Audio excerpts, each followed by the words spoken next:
নমস্কার। কেমন আছো বন্ধুরা? অনেক দিন পর, তাই না? তোমাদের নিশ্চয়ই অনেকটা অবাক হয়েছো। এতদিন পর কি ব্যাপার? আসলে বন্ধুরা, তোমাদের ছোট্ট দিদিটার পরীক্ষা চলছিল। তার সাথে ছিল গরমের হাঁসফাঁস দশা, এবং আমারও শরীরটা ওই জন্যে ভালোও ছিল না। তাই তোমাদেরকে ছোট ছোট শর্টস দিয়েই আগলে রেখেছিলাম। তাই আজকে আমি আবার এসেছি তোমাদেরকে রামায়ণের গল্প শোনাতে। আমার রামায়ণের গল্পের তৃতীয় পর্বটা মনে আছে তো বন্ধুদের? রাজা দশরথ পুত্র লাভের জন্য পুত্রেষ্টি যজ্ঞ করেছিলেন। এরপর আজকে আমরা শুনব দেবী সীতার জন্মকথা। দেবতা নারায়ণ 4 অংশে রাম, লক্ষ্মণ, ভরত ও শত্রুঘ্ন রূপে জন্ম নিয়েছেন রাজা দশরথের ঘরে।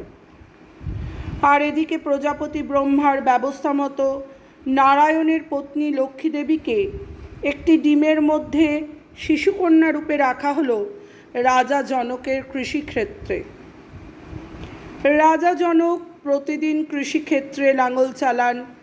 একদিন তার লাঙলের পলায় উঠে এলো সেই ডিম। লাঙলের দাগকে বলে সিধা। রাজা জনক সেই শিশুকন্যার নাম রাখলেন তাই সীতা। জনকের ঘরে কন্যারূপে সেই শিশুকন্যা বড় হতে লাগলেন, তাই তার নাম হলো জানকী। মিথিলা রাজ্যের প্রাণস্বরূপ বৃষ্টির জলধারা বয়ে নিয়ে এসেছিলেন বলে তার নাম হলো মৈথিলী। তিনি প্রজাদের হৃদস্পন্দনে ধ্বনিত করলেন এক অপূর্ব আনন্দের ধ্বনি, তাই তার নাম হলো বৈদেহী। যেহেতু রাজা জনকের কন্যা, তাই তার নাম জানকী। লক্ষ্মীদেবী রাজা জনকের ঘরে বড় হতে লাগলেন। নমস্কার। কেমন লাগলো বন্ধুরা? আজ অনেক দিন পরে তোমাদের সাথে রামায়ণের ছোট্ট টুকরো একটি গল্প তোমাদের সাথে ভাগ করে নিলাম। অবশ্যই কমেন্ট সেকশানে তোমরা জানাতে ভুলো না। আর আমার এত দেরি হওয়ার জন্য তোমাদের কাছে ক্ষমা চেয়ে নিচ্ছি। তোমাদেরকে মাঝে মাঝে আমি ছোট ছোট ভিডিওর মাধ্যমে কিন্তু যোগাযোগ আমি রক্ষা করে চলেছিলাম।